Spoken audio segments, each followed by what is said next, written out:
건지 정리했고요. 그리고 공식이 어떤 공식에 맞춰서 써야 되는지 우리가 정리해봤습니다. 그런데 이제 또다시 단순 조건문과 가정법을 한번 비교해 볼 겁니다.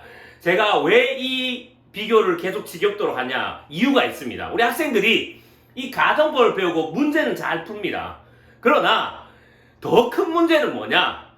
이 가정법의 어떤 상황에서 가정법을 써야 되는 상황에서 적절하게 가정법을 쓰는 것을 잘 못합니다. 그래서 이거는 공부할 때 여러분 자 글자를 보고 문제를 푸는 게 이 오른쪽 방향이라고 생각하면 그런 상황 속에서 그 가정법을 끄집어내는 게 왼쪽 방향이라고 생각하시면 이 두 개를 다 생각하셔야 돼요. 공부할 때는. 그래서 한쪽 방향만 계속 생각하다 보면 우리 머리가 그쪽에만 적용이 됩니다.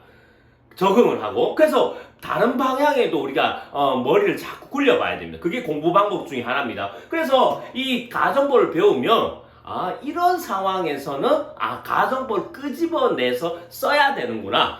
요걸 좀 제가 좀 강조하려고 이 가정법이 어떤 건지를 다시 한번 설명하면서 비교하려고 하는 겁니다. 그걸 좀 이해해 주시고 조금 지겹지만 자 한번 해보겠습니다. 자 만약 이런 문장이 있다고 생각해 봅시다. If she is interested in you. 자 비동사 interested in 하면 어디에 관심 있다는 뜻입니다. 만약 그녀가 너에게 관심이 있다면 I will이죠. 나는 소개시켜 줄 거야. 그녀를 너에게. 이런 말입니다. 자, 이 문장은 자, 특히나 이 조동사의 과거가 등장한 게 아닙니다. 조동사의 과거를 가정법에 쓴 이유가 뭐라 했죠? 뒤로 물러나는 느낌. 그래서 뭔가 어떤 감정, 기분을 전달하려고 하는 겁니다. 감춘 감정을. 그게 안타까운 마음일 수 있고 어떤 소망일 수 있다 했습니다. 그러나 지금 여기는 과거형 쓰지 않았습니다. 그래서 이거는 가정법이 아닙니다. 우선은 당연 파악할 수 있는 게. 그럼 뭐냐? 앞에 그녀가 너에게 관심이 있을 수 있죠. 그래서 설명을 보면 그녀가 너에게 관심이 있을 가능성이 있습니다. 충분히 가능하죠. 그러면 이 가능한 일이 자 실제 관심이 있는 게 확인되면 이 가능성이 이루어지는 거죠. 그러면 내가 소개시켜 주겠다는 의지를 이렇게 표현한 겁니다. 그래서 앞에 이 조건이 이루어지면 이렇게 하겠다. 이걸 단순 조건문이라고 제가 말씀드렸습니다. 그래서 이 단순 조건은 가능성을 전제로 이야기하는 겁니다. 그래서 밑에 예문과 잘 비교해 봅시다. 자, 밑에 예문 잘 보세요. 지금 특이한 게 뭐냐? 자, 특이한 게 빨간색으로 하겠습니다. 자, 이 she were이라고 해서 were. 당장 이게 she were 했을 때 이 문장이 원래는 틀린 문장입니다. 원래 우리가 쓰는 문법, 시간, 이 개념이 안 맞아요. 해석도 보세요. 관심이 있다면, 위에도 있다면 차이가 없죠. 그런데 지금 were를 썼다는 거는 이 문장 원래 틀린 거예요. 물론 요즘에는 was도 쓰기도 하지만 어쨌든 was든 were든 또 해석이 과거로 돼 있죠. 틀렸죠, 원래는. 그런데 그러면 왜 틀린 걸 썼냐? 어떤 상대방에게 충격 요법을 준다고 생각하시면 됩니다. 지금 she were 하는 순간에 상대방은 아마 충격을 받을 거예요. 왜냐? 이거 문법적으로 틀렸거든요. 그런데 왜 그러면 충격 요법을 쓰냐? 지금 내가 이야기하는 게 현실을 이야기하는 게 아니고 잘 들으세요. 상상하는 이야기를 하는 거다. 가정법을 쓰는 거다. 이걸 전달하려고 하는 겁니다. 뭔가 충격요법을 가해서 상대방에게 내가 지금 현실을 그대로 이야기하는 게 아니고 상상하면서 가정하는 문법을 쓰는 거다라는 걸 전달하려고 합니다. 그걸 꼭 기억하십시오. 특히 여기 뒤에 보면 would 보이시죠? 이거 잘 기억하세요. 그러니까 비교를 잘 해보세요. 그래서 지금 would 때문에 해석이 어떻게 되냐? 내가 소개시켜 줄 거야! 의지를 표현했던 반면에 would를 쓰면 뒤로 물러난 느낌입니다. 뒤로 물러나서 어떤 기분을 전달하려고 하는 겁니다. 이게 뭐냐? 소개시켜 줄 텐데 이 말을 들으면 우리 한국말로 들어도 어떤 감정이 전달되죠. 내가 소개시켜 줄 텐데 이 말은 그렇게 하고 싶다. 그렇게 하지 못해서 아쉽다 이런 마음을 전달하려고 하는 겁니다.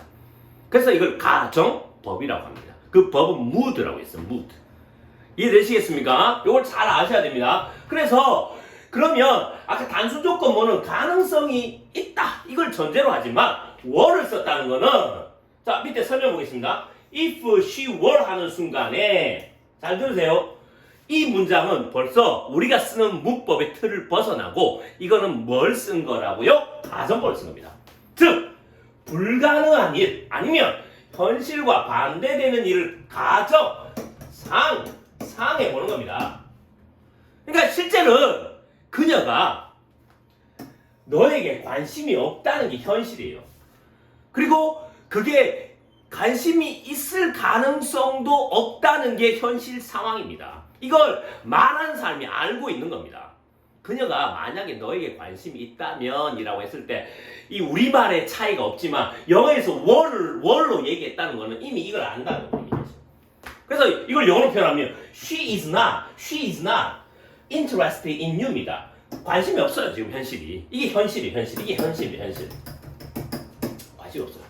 근데 다만 안타까워서 would를 쓰면서 뒤로 물러나서 어떤 내 감정을 전달하려고 하는데 안타까워서 그녀가 너에게 관심이 있는 세상이 있다면 이게 이제 실제로 관심이 없으니까 이게 뭐냐? 상상의 세계죠. 상상.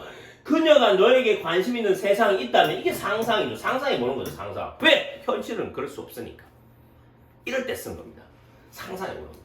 그래서 내가 꼭 너에게 소개시켜주고 싶은데라는 assume을 지금 표현하고 이걸 would 조동사를 과거를 써서 뒤로 물러난 느낌 그 감정을 깔고서 감추어서 얘기할 때 이렇게 쓰는 겁니다. 자, 설명이 좀 좀 장황했지만 잘 들어보세요. 자, 그러면 제가 왜 단순 조건하고 자꾸 비교하냐? 여러분, 친한 친구가 있습니다. 친한 친구가 있는데 너무 안타까워요. 그래서 그 여자애를 좋아하나 봐요. 그래서 근데 그 여자애는 그 친한 친구한테 관심이 전혀 없어요. 그래서 그게 현실이고 그 일을 이루어질 수도 없습니다. 그럴 때 이런 말 우리말은 이렇게 하죠. 만약 그 여자애가 너에게 관심이 있다면 내가 소개시켜 줄 수 있을 텐데 근데 그 말 속에 우리 말 속에도 벌써 관심이 없어서 소개시켜줄 일이 불가능하고 그래 그렇게 할 텐데 라고 얘기한 거는 좀 그렇게 못해서 아쉽다 정말 그렇게 해주고 싶다 라는 마음을 깔고 이야기하는 겁니다. 그럴 때 영어에서는 만약 그녀가 너에게 관심이 있다면 이라고 할 때 여러분들은 영어 장문이나 영어 English speaking 영어 말하기에서 이렇게 표현해야 됩니다. word to word 이 표현이 나와야 돼요. 이때 is라고 표현하면 안 됩니다. 왜? 현실에서 그런 일이 일어날 수 없고 또 얘가 분명히 관심이 없다는 걸 알기 때문에 가정법 과거는 언제 쓴다고요? 현재 불가능한 일 현실과 반대인 걸 상상하는 겁니다. 그리고 would를 써서 we를 쓴 게 아닙니다. we를 쓴 게 아닙니다. 이게 would를 써서 어떤 아쉬운 감정 깔고 상대방에게 그 마음을 전달할 때 이럴 때 가정법을 쓰고 그 가정법이 현재와 관련돼 있으면 가정법 과거라는 걸 쓴다는 겁니다. 이걸 여러분들이 알고 나서 실제 써먹어야 돼. 이 말입니다 지금. 그 써먹어야 되는 문법 그게 살아있는 문법이고 그래서 영어로 if she were 이렇게 가야 됩니다. interested in you I would 이렇게 가야 됩니다. would interest her to you 이렇게 얘기할 수 있어야지 여러분들이 단순히 문제를 풀고 맞추는데 끝나는 게 아니고 이 영어를 다시 살아있게 살아서 숨쉬게 좀 할 수 있는 영어를 하게끔 제가 이 가정법을 언제 쓰는지를 지금 계속 단순 조건문과 비교를 하고 있는 겁니다. 아시겠죠? 자, 좀 지겹지만 몇 개 더 해보겠습니다. 비교의 시 두 번째를 한번 살펴보겠습니다. If he comes to my party, 만약 그가 온다면 나의 파티에, 자, I will be happy입니다. 나는 행복할 거야. 이렇게 표현합니다. 그래서 얘는 자 조동사의 과거도 쓰지 않았고요. 앞에 얘도 과거형이 아닌 걸 봐서 가정법은 아닙니다.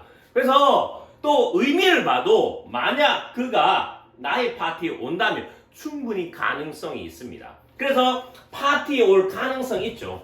그래서 실제로 이 가능한 일이 이루어지면 내가 기분이 좋을 거라고 지금 표현하는 겁니다. 그래서 이걸 가능성이 있기 때문에 단순히 조건이 만족되면 이렇게 될 거다. 그래서 단순 자, 단순 요걸 조건문이랍니다. 단순 조건문. 이해되시겠죠? 그런데 자, 밑에 예문을 한번 볼게요. 밑에 예문을 잘 보세요. 자, 얘가 과거형을 썼죠? 특히나 중요한 게 요 빨간색으로 하겠습니다. would. 잘 기억하십시오. would. 자, 뒤로 물러나서 어떤 mood, 감정, 기분을 감추고 그걸 뭔가 전달하려고 한다. 이게 가정법이다. 상상하는 거다. 이걸 꼭 기억하십시오. 그래서 if he came 과거형을 썼지만 현재처럼 해석하고요. 실제로 해석할 때 나는 행복할 거야 라가 아니고 나는 행복할 텐데 이 말은 사실은 현재 행복하다는 게 아니고요. 행복할 텐데라는 그렇게 됐으면 좋겠다는 어떤 바램을 깔고 이야기하는 겁니다. 뒤로 물러서서. 이해되시겠죠? 그래서 만약에 위가 아니고 밑으로 표현하면 자, came과 would를 보면 이게 가정법, 과거를 사용했다는 겁니다. 그래서 즉 그가 나의 파티에 올 수 있는 오는 일은 현실에서 불가능한 일입니다. 이게. 그러니까 만약 그가 온다면 나의 파티에 나는 행복할 텐데 라는 말은 우리 한글 해석을 봐도 이게 올 수 없는 상황인 걸 전제로 하는 겁니다. 이런 말 할 때는. 아시겠죠? 그러니까 영어도 마찬가지입니다. would를 쓰고 여기 came을 써서 올 수 없는 게 현실이구나. 불가능한 일이구나. 그래서 예를 들어 그 남자가 다쳐서 지금 병원에 있거나 멀리 다른 곳에 있어서 파티에 올 수 없는 상황 등등 이런 상황에서 이런 가정법을 쓸 수 있어야 된다는 겁니다. 그래서 자, 어떤 친한 친구가 우리가 상상해 봅시다. 친한 친구가 그 친구가 파티에 올 수 없는 상황에 병원에 다쳐서 입원해 있거나 아니면 멀리 다른 외국에 가서 파티에 올 수 없어요. 그래서 우리가 어떤 말, 우리말로 하면 어떤 말을 하냐, 그 친구가 내 파티에 만약에 온다면 나는 참 행복할 텐데, 그래서 만약에 이걸 영어로 표현하면 if he, 그냥 그 친구가 온다면 했을 때요, he 뭐라고 해야 되냐, 이게 comes가 아니고 came, 과거를 써야 된다는 겁니다. 왜? 그 친구가 올 수 없어서 지금 우리가 뭐 할 수밖에 없는 상황이라고요? 상상할 수밖에 없는 상황입니다. 만약 그 친구가 내 파티에 온다면 올 수 없어요. 그러니까 상상해 보는 겁니다. 그러면 현재 불가능한 일을 상상한다. 이게 가정이고요. 가정이고요. 그래서 그 느낌, 어떤 내가 행복할 텐데 그렇게 되었으면 좋겠다라는 소망, 아쉬움을 표현하기 때문에 가정법이고요. 현재 불가능한 일이기 때문에 가정법 중에 과거를 쓰는 겁니다. 과거. 왜? 여기에 과거형을 쓰고요. 조동사 과거를 쓰기 때문에 이 가정법 과거를 써서 이렇게 표현할 수가 있어야 됩니다. 그래서 여러분들이 이런 상황이라면 여러분들이 감정이입을 해보세요. 그래서 이런 3번과 4번 같은 상황 속에서 과연 우리가 영어로 이야기하거나 장문을 할 때 이 가정법이 이렇게 나올 수 있냐는 거죠. 이게 핵심입니다. 아시겠죠? 자, 그래서 이제 5번 보면 상상으로 현실 안 되니까 만약 그가 파티에 오는 경우를 이야기하면서 아쉬움을 표현하고 그 마음을 깔고 이야기하고 그 마음을 뒤로 물러나서 깔면서 이야기하는 게 가정법이라는 겁니다. 이해되시겠죠? 그래서 이 부분도 비교를 해서 잘 알아두셔야 됩니다.